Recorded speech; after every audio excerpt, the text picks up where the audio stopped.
I want to cut across right now to Yashovardhan Azad.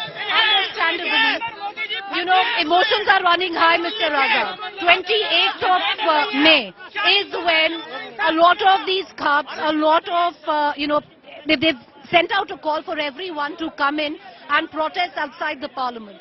Is there a sense of not addressing a basic law and order situation, that we are looking at a larger law and order situation? The kind of people that have come here in terms of sheer numbers are huge. You see, as long as the investigation is not going to proceed, I think we are going to have this situation, and more people are joining. In fact, the interviews I have seen, some of the points raised have been very, very basic and very, very correct. So this is gathering storm, in fact, and it is in the interest of government to resolve this issue, because one thing is there is no point stalling the investigation, because this cannot go. It has to reach a conclusion because the case has been registered. And I do hope Delhi police in its wisdom finishes it quickly, because otherwise, you're right, this is gathering more and more people, and many of them are not from any political parties or NGOs. So this will continue unless it reaches some kind of a logical conclusion.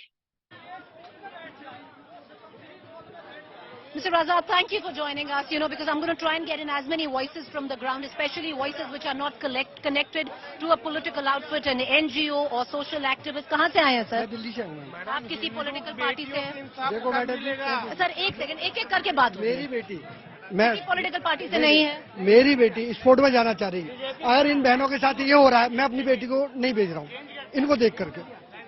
मैं गरीब हूँ, SC से हूँ, दिल्ली में रहता हूँ, और मैं वैसे यूपी से हूँ, लेकिन मैं पेट पालने के लिए अपनी बेटी यहाँ आया, और पढ़ाई लिखाई मैंने बेटी, मेरी 3 बेटी है। आपकी 3 बेटियां हैं? हाँ जी। लेकिन उनमें से स्पोर्ट्स में जाना चाहती है? एक बेटी मेरी गई है, क्या करती है? नहीं से खेला, लेकिन नेशनल खेल रखा है। लेकिन मेरी बेटी को मैंने बिठा लिया। मैंने क्यों? ये डर देखिए क्या हो रहा है। मैं तो गरीब हूँ, क्या करा सकता हूँ? कोई हमें डर लगता है, मैं समाज में रह करके क्या दिखाऊंगा? क्यों आए हैं आज आप? मैं सपोर्ट करने के लिए।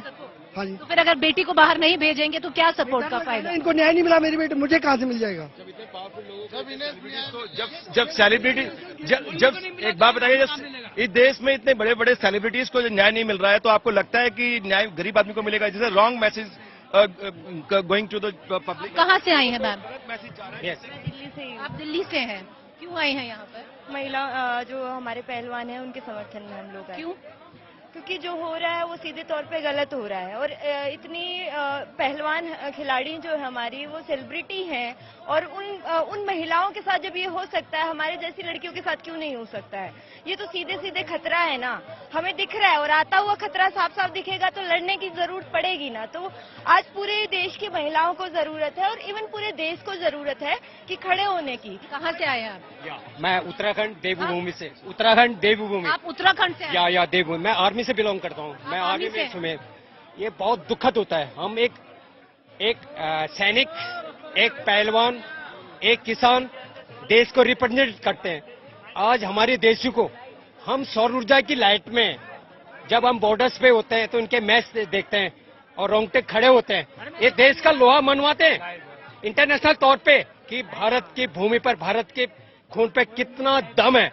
आज इन बेटियों को इस हालत में, इससे दुर्भाग्य हमारे देश के लिए और क्या हो सकता है कि आज क्या हर आज इससे एक अनसेविंग ना जवान सुरक्षित है, एक अनसेविंग माहौल बनता जा रहा है कि जो इंटरनेशनल तौर पर इतने फेमस खिलाड़ी के साथ। क्या कह रहे हैं? बताइए, बहुत उत्सुक हैं। कहाँ से आए हैं ये बताइए। उत्तर प्रदेश से आया हूँ, इटावा से आया हूँ।